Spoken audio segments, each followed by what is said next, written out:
دو لوگ دنیا میں کبھی کوئی کارنامہ سر انجام نہیں دے سکتے، ایک جو حرام کھاتا ہو، ایک جس کی نظر ناپاک ہو۔ محمد بن قاسم جب یہاں آئے تھے نا تو ایک دن بڑے پریشان تھے، تو ایک بزرگ کہنے لگے آپ کیوں پریشان ہیں؟ کہنے لگے راجہ طاہر سے مقابلہ ہے اور ہماری فوج تو سندھ کے رستے بھی نہیں جانتی، زبان بھی نہیں جانتی، لڑیں گے کیسے؟ دو چار دن کے بعد ان بزرگوں کی دوبارہ محمد بن قاسم سے ملاقات ہوئی تو بڑے خوش تھے۔ کہا آپ کیوں خوش ہیں؟ کہنے لگے وہ میرا مقابلہ نہیں کر سکتا، میں نے تحقیق کر لی۔ کہا کیوں؟ کہنے لگے نظر کا گندا ہے، اور جو نظر کے گندے ہوتے ہیں وہ میدانوں میں ٹھہرا نہیں کرتے۔ میدان کے لیے نکلنے کے لیے پاک جوانی کی ضرورت ہوتی ہے، تطہیر مزاج ہونا ضروری ہوتا ہے، پاکیزہ افکار اور سچی اور سچی ستھری سوچوں کا ہونا ضروری ہوتا ہے۔ اس لیے فرمایا کہ میرا مقابلہ نہیں کر سکتا۔ حضرت عبداللہ بن حذافہ کمرے میں تھے، وزیر کی بیٹی اندر سجی سنوری پہنچ گئی، جیسے ہی آپ نے اس کفر کی چال کو دیکھا تو تیمم کر کے نفل شروع کیا۔ وہ ساری رات بیٹھی رہی، رب کا بندہ ساری رات عبادت کرتا رہا۔ عبادت بڑا سہارا ہے، مصلی بڑا سہارا ہے اللہ کے بندوں۔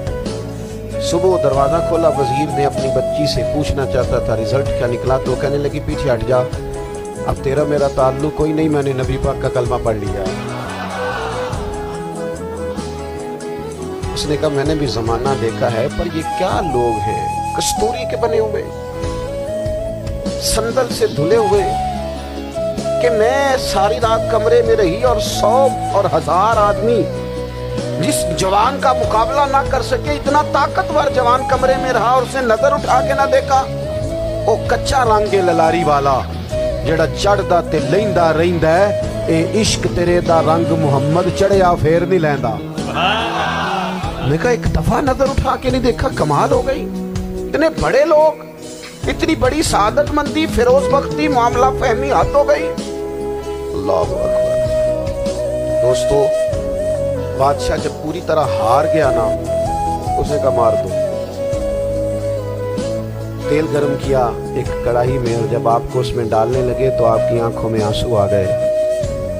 بادشاہ کا خیال ہوا شاید نرم ہو گئے ہیں، کہنے لگا روئے کیوں؟ فرمانے لگے سوچتا ہوں جان ہی ایک ہے، کتنا مزہ ہے اس کی راہ میں جان دینے کا، کتنی لذت ہے اس کے نام پر مرنے میں، کتنا لطف ہے۔ جے تو چڑھیا اتے دار بھی نہیں، جے تو وکیا عشق بازار بھی نہیں، تے ایڈا سستا سودا پیار بھی نہیں، تے ایڈا سستا لبدا یار بھی نہیں۔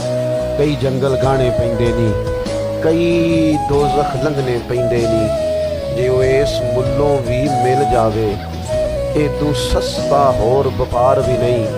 تے کچھ سمجھ نہ آوے لوکاں نوں وہ کادے نال شہید کرے، ڈٹھی یار دے ہاتھ تلوار بھی نہیں، پر او دا خالی جاندا وار بھی نہیں۔ کہنے لگے ایک جان ہے نا، تو دل کرتا ہے ہزاروں ہوتی تو ایک ایک کر کے محبوب کے نام پہ قربان کرتا، جب میرے پاس ہے ہی ایک، کروں کیا؟ حضرت عبداللہ ابن حذافہ رضی اللہ تعالیٰ عنہ جب روئے اور بادشاہ نے یہ بات سنی تو بادشاہ اٹھ کے کھڑا ہو گیا، سارے وزیروں مشیروں کو کہنے لگا تم نے کہا تھا نا بندہ ضائع کرنے والا نہیں، یہ بھی ضائع کرنے والا نہیں۔ کہنے لگا میرا ماتھا چومو، تم جیسے لوگوں کو قتل نہیں کرنا چاہیے، آزاد کرنا چاہیے۔